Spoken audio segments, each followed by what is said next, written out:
Assalamualaikum warahmatullahi wabarakatuh. Sebelumnya perkenalkan, nama saya Nurul Iman dengan NIM A1J222023. Di sini saya akan menjelaskan sedikit tentang Ferdinand de Saussure beserta kekurangan dan kelebihannya. Ferdinand de Saussure adalah seorang ahli bahasa berkebangsaan Swiss.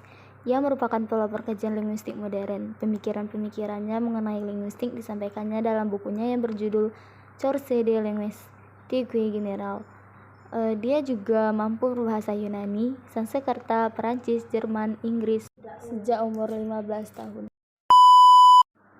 Adapun kelebihan dari Ferdinand de Saussure yaitu ia mengembangkan pemikirannya mengenai linguistik.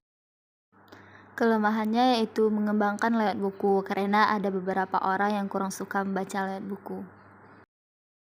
Saya akan menjelaskan tentang kesimpulan dari Franz Boas beserta kekurangan dan kelebihannya. Franz Boas adalah seorang yang ahli dalam bidang antropologi dan menjadi pencetus pemikiran antropologi modern. Ia mendapat julukan Father of American Anthropology. Teori dan ide utama Boas terkenal dengan teori relativisme budayanya, yang menyatakan bahwa semua budaya pada dasarnya sama, tetapi hanya harus dipahami dalam istilah mereka sendiri. Kelebihan, ia menjadi bapak antropologi, terkenal dengan teori relativisme budayanya. Kelemahannya, kurang memperhatikan makna dan arti dari teori. Next, saya akan menjelaskan tentang teori Bloomfield beserta kekurangan dan kelebihannya. Leonard Bloomfield adalah wakil Boas dalam aliran deskriptif. Namun di kemudian hari, dialah yang terkenal sebagai penyebar aliran deskriptif.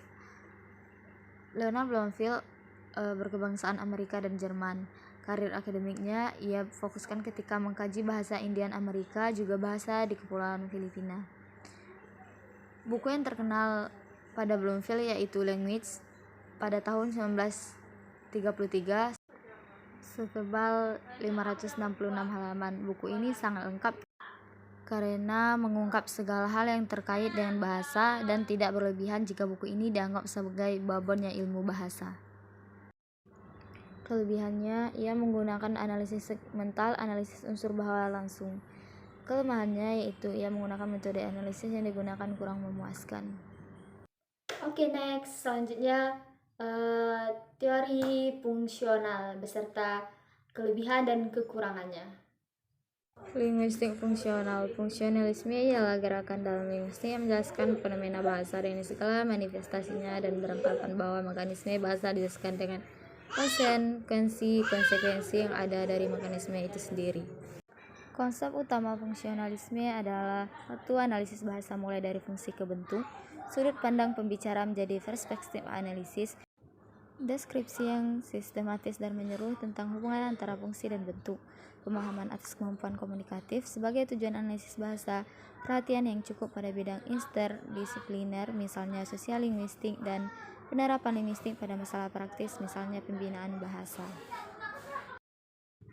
Tokoh-tokoh yang ada di dalam fungsional yaitu yang pertama, André Martinet, kelahiran 12 April 1908 di Prancis, meninggal pada tanggal 16 Juli 1999 Châtenay-Malabry, Prancis.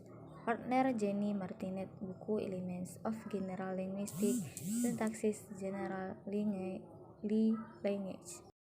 André Martinet mengembangkan teori-teori mengenai fonologi deskriptif, fonologi diakronis, sintaksis, dan linguistik umum sebagai sumbangan pemikiran bagi linguistik modern.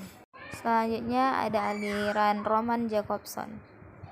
Roman Jakobson lahir pada tanggal 10 Oktober 1896 di Rusia, meninggal pada tanggal 18 Juli 1982. Pendidikannya di Universitas Charles di Praha pada tahun 1930.